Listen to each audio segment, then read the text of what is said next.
I've been on a search for a perfect winter jacket for over a decade now. And this winter season, I decided to experiment with different approaches and take my ideas for a test drive, so to speak. My goal is to design a perfect winter jacket using only natural fibers, mainly wool. And today I'll walk you through my process, show you 3 jackets that I designed this season and what worked and what didn't. And to truly understand what works, what I like or dislike, what needs to be improved, what is great, I have to make the jackets and wear them outside in the wild. And this season, my main focus is on materials, not on design. Before going into polishing the details, I want to understand what fabrics combinations I want to work with. So every single jacket for this purpose is a very simple boxy silhouette with an oversized fit. And here are my personal key requirements for my winter jacket. It's warm. It has space for layering many layers underneath. I'm always cold. It's really important. It's comfortable. It's not too heavy, ideally lightweight. It's windproof and at least somewhat water resistant. And it's made with natural fibers inside and out. And if you're new here, hi, my name is Lisa Bennett. I am co-founder of Studio Arkdefo, designer and educator. My biggest passion and mission in life is helping women feeling great in their bodies with the clothes that fit just right. When it comes to clothes making, we don't work with limiting ready sewing patterns. Instead, in our online courses, we teach you how to turn your personal measurements into custom pattern blocks and then turn them into sewing patterns. It's a lot quicker and easier to get the right fit from the start rather than trying to figure out how to adjust something that wasn't designed to fit you in the first place. Once you have a custom pattern block, you can design any garment you want and it will always fit you. This is the true power of fashion design. No more guesswork. You are in charge. With pattern drafting, you are free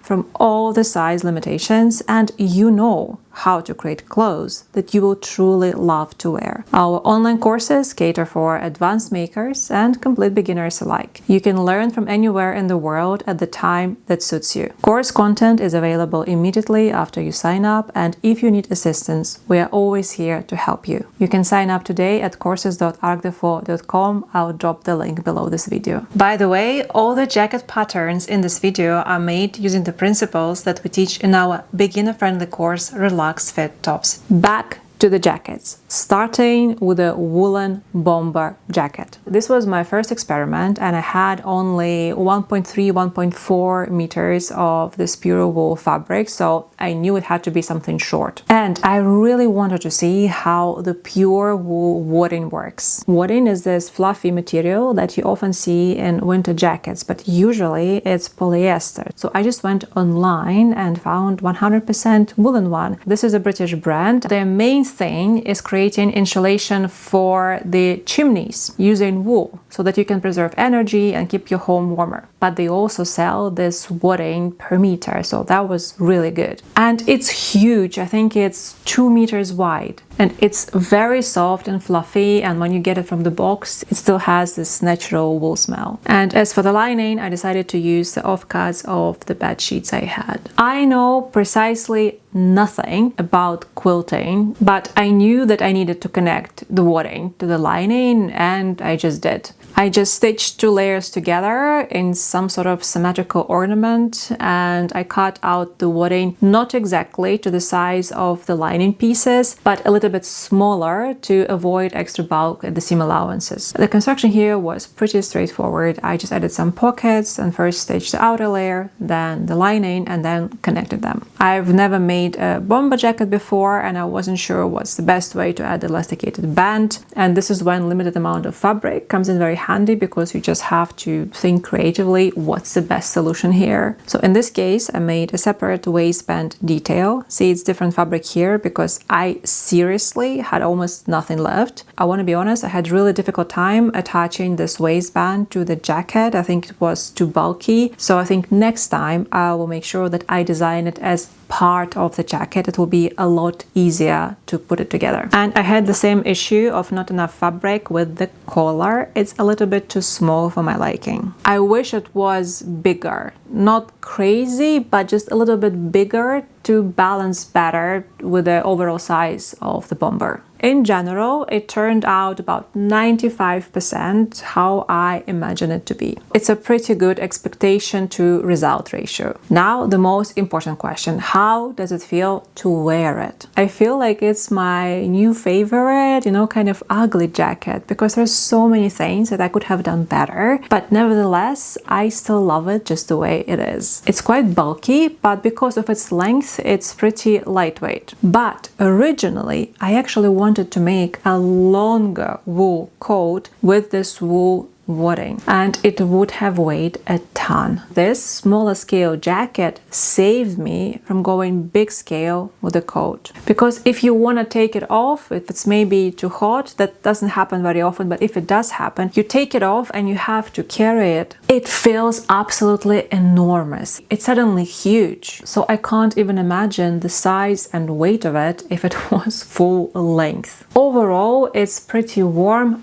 but the wind does get through all three layers, the wool wadding, and the cotton lining. I really try not to wear it if it's too windy. Having said that, I would like to test it in milder, less windy climates. And if I were to make a similar jacket again, the one big change I think I would do, I would use a lighter wool. So instead of a jacket in wool, I maybe would try and go for the suit in wool, because it's a lot lighter. Generally, I love the volume of it. I think it's my most worn jacket of the season. And next is the big coat, the one that I was thinking of making with the wadding, but in the end decided against it. So what do we have here? It's very long, has an A-line shape and huge sleeves. As for material, it's wool again for the outer layer, interfaced with pure cotton, iron-on interfacing. It is more expensive than the synthetic one, but it's such a joy to work with. And for the lining here, I'm using something unconventional. This is lightweight dry wax cotton. We used to sell deadstock wax cotton, and a few cuts fell into my private collection. This fabric is water resistant. It won't hold a heavy shower, but it will keep you dry for a bit. Pure wool itself is also naturally waterproof, but I'll be honest, I did not test it in the heavy rain. The main goal for this coat was to test dry wax cotton as a lining and also check how do I feel about those extra long coats. Sometimes I need to lift it up when I'm going up the stairs, and if it's too windy, it's a little bit too wide and it kind of gathers weirdly in the front. A great remedy for that is putting a belt on top. It also locks the heat inside. At the same time, I love how it looks undone if it's a nice weather. Now, how does it feel to wear it? The coat is pretty big and heavy. Not crazy heavy, but it's a lot of fabric. And the good thing about the wax cotton lining is that it serves like a windshield. The outer material for the bomber jacket and this coat is very similar. It's just plain heavy wool. But in case of the bomber jacket, the wind was getting through, and here the dry wax cotton is blocking it, so that's great. I wanted to make these details on the sleeves forever, but I'm not sure about them for a few reasons. First of all, I made them maybe a little bit too big, which means that they are a little bit too heavy, so they fall down, and one button wasn't enough to hold them in place. At the same time, having two buttons allows me to tighten the fit a little bit, which is a good thing if it's extra cold. And the second reason I'm not sure about it is that it kind of just gets on the way, and in general I think maybe the sleeves are a little bit too wide. But then again, I'm just not sure how I feel about it, and I'm just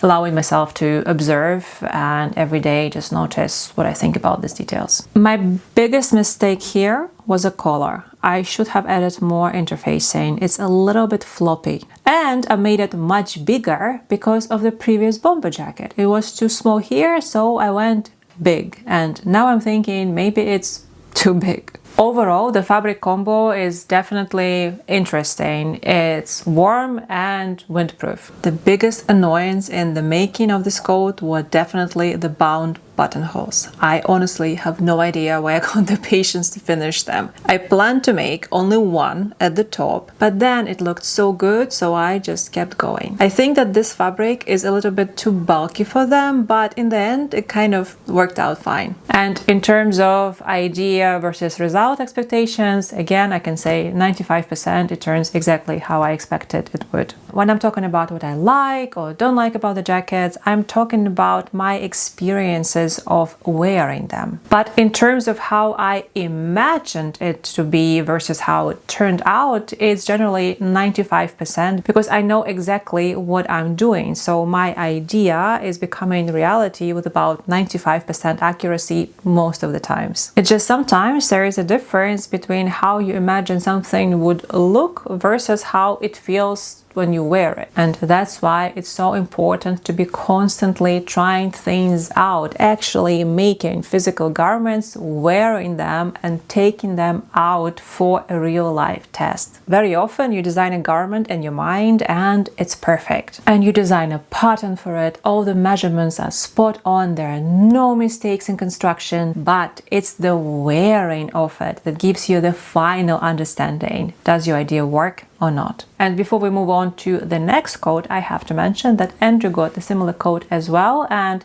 he has no complaints. And the last jacket I made was a combo of two types of dry wax cotton, one for the outer layer, one for the lining, with the wool wadding in between. This is more of a typical winter jacket with a hood. The outer fabric is a bit stiffer and the inner one is similar to the previous coat's lining. It's light and floaty. And again, I did a bit of quilting, just huge diamonds this time, and adding this wool wadding to the dry wax cotton felt so good, like these fabrics were meant to be together. I even considered to drop the idea of making the outer jacket and turn that lining into a jacket, but maybe next time. This jacket looked very promising in the making, and when I tried it on at home, it felt really nice and warm. Unfortunately, it did not pass the outside test at all. Yes, it is definitely windproof, but just one layer of wool wadding is not enough to keep me warm. Also, I made a few mistakes here. The neck is way too tight, which makes the zip